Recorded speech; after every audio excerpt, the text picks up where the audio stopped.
Representative Thornberry, great to have you with us today. Thanks for having me. Where do we go now? It's obvious that the Republicans in the House are not going to go through with a tax increase compromise. What's the plan?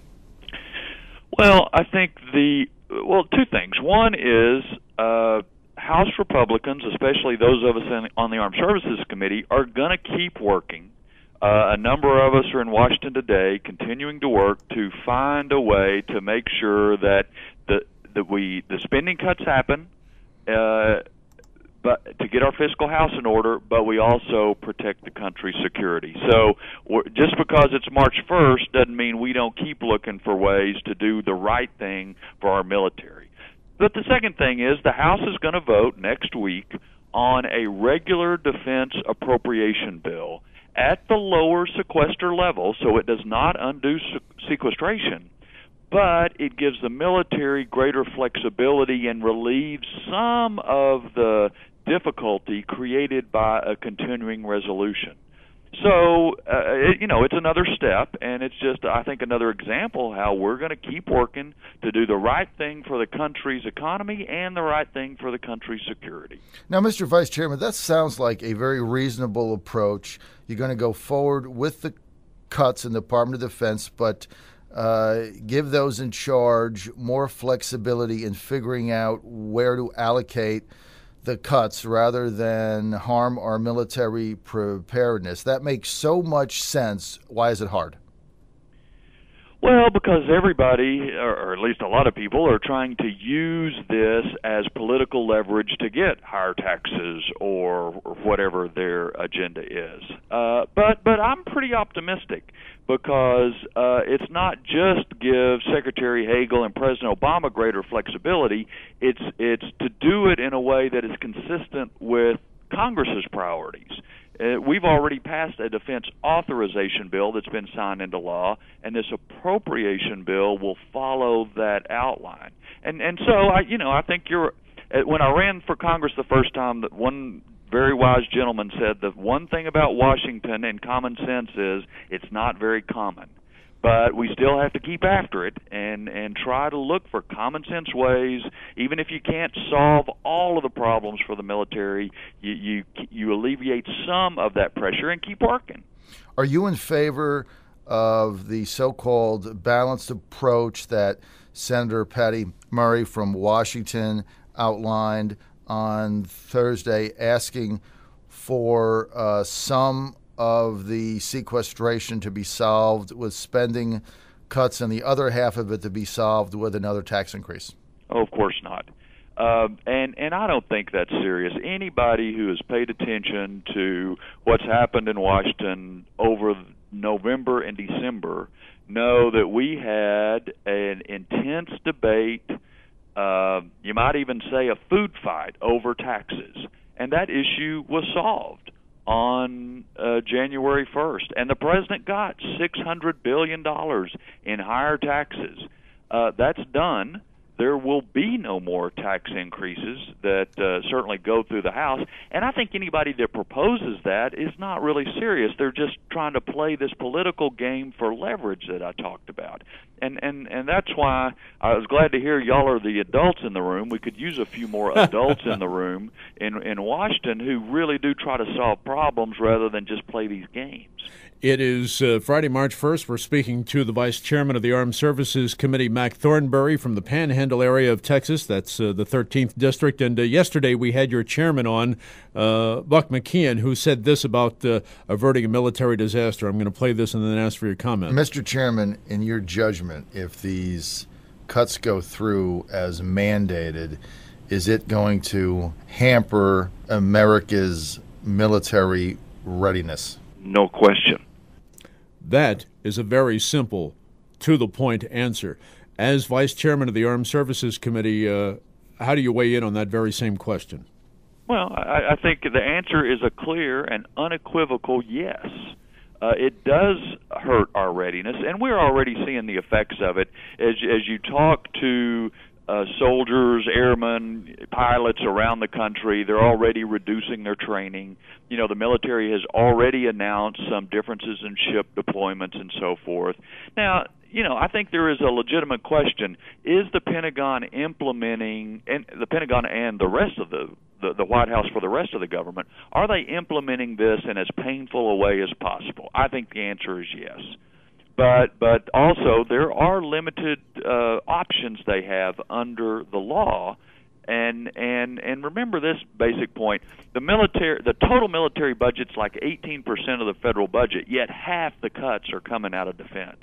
So it has a disproportionate effect on defense, and there is no doubt that these cuts do affect our readiness and our ability to be prepared to meet the challenges of a dangerous, complex world. We're speaking to Congressman Mac Thornberry again from Texas, and for those who may not know him around the country, you may know of an idea he came up with, which could have been brilliant had it been implemented. You had proposed averting sequestration by delaying the implementation of Obamacare for 2 years.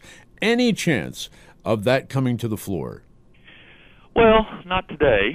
I get my point is there are a number of options out there that don't include tax increases, that include cuts in spending, that make sense. And for example, Chairman McKeon has one that would not furlough anybody, not lay off anybody, but just reduce federal employment through attrition over time and save money to replace sequestration that way.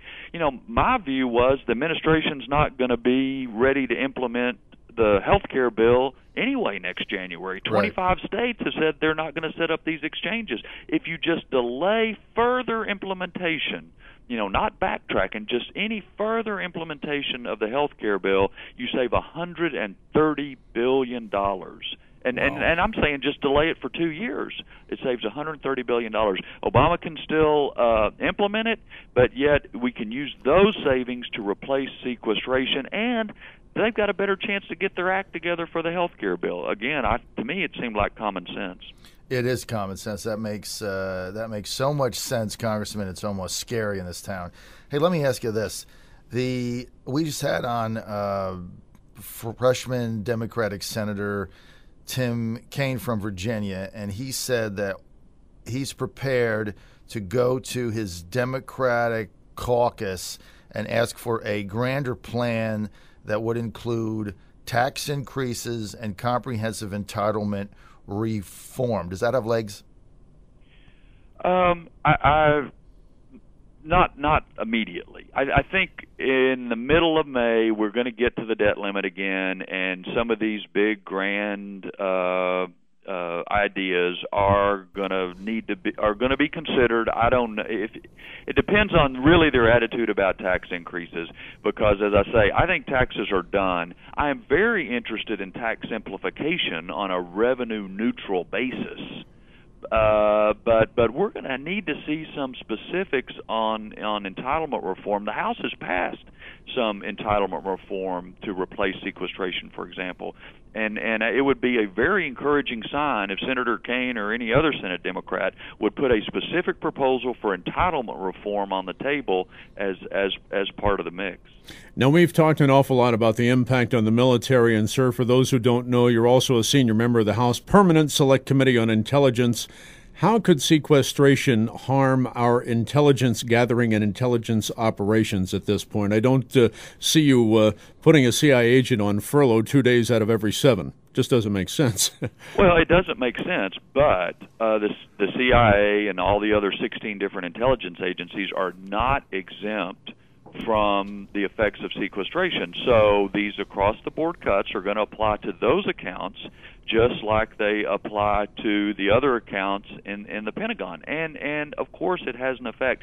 The other thing that doesn't really get talked about as much, if you're the nut running North Korea, or you're in Iran, or you're, Putin or somebody, you're watching what's happening in the United States. And if we can't put the first priority first, and that is defending the country, then I'm afraid it may invite aggression and lead to a more dangerous world at a time when we're pulling back. And so I think the psychological impact of not being able to get our fiscal house in order, cutting defense disproportionately, is not a good thing from a broader perspective either. Congressman Thornberry, let's be blunt. Could this sequestration be a trigger, a signal to, as you say, nutcases around the world like Ahmadinejad and Kim Jong-un and so forth to pull the trigger on what might have been a sleeper ops up to this point? Well, I think it encourages them to be more aggressive, to take more chances, because they see us pulling back. And remember, the administration announces they're not going to have 2 carriers in the Persian Gulf. They're going to remove some ships from this and that and the other part of the world. What does that do other than send a signal that this is the time to test us? I worry about that. Now, there's a big meeting today, Mr. Vice Chairman, in the White House where the president is going to meet with the 4 congressional leaders, Mitch McConnell, Harry Reid, Nancy Pelosi, and John Boehner. Do you see anything coming out of this meeting? No, I think it's for show. Among other things, it's happening on the day sequestration starts. There's been no attempt by the president to seriously put a proposal out to talk before now. I think it's just for show. Are Republicans right now in the midst of calling the president's bluff? Yeah, I mean, I guess in some ways, because as has been very clear over the past 2 days, this was the president's idea. He either assumed that Republicans would back down from cutting spending, or that the pressure would cause Republicans to give in on taxes or something, trying to use this as a political leverage.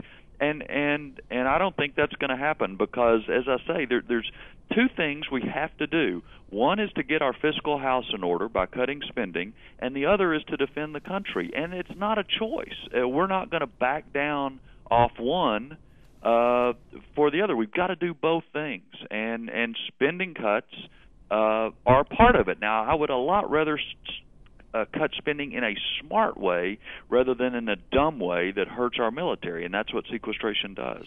So how far are you willing to go forward with this sequester as it stands now without making a deal or having some sort of other compromise that obviously would include a tax increase?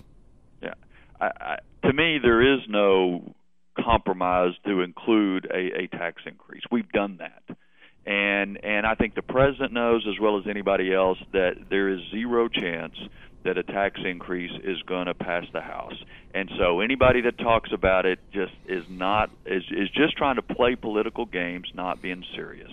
That issue is decided. The question is, are we going to cut spending in a smart way, or are we going to do it in a dumb way? We have been honored for the first time on the program to speak to the Vice Chairman of the Armed Services Committee, where he leads the Subcommittee on Intelligence, Emerging Threats, and Capabilities. Also a senior member of the House Permanent Select Committee on Intelligence from the Texas Panhandle, District 13 there, Congressman Mac Thornberry. We hope to have you on again, sir. It has been an absolute pleasure to hear your insights on this. Well, thank you all for having me.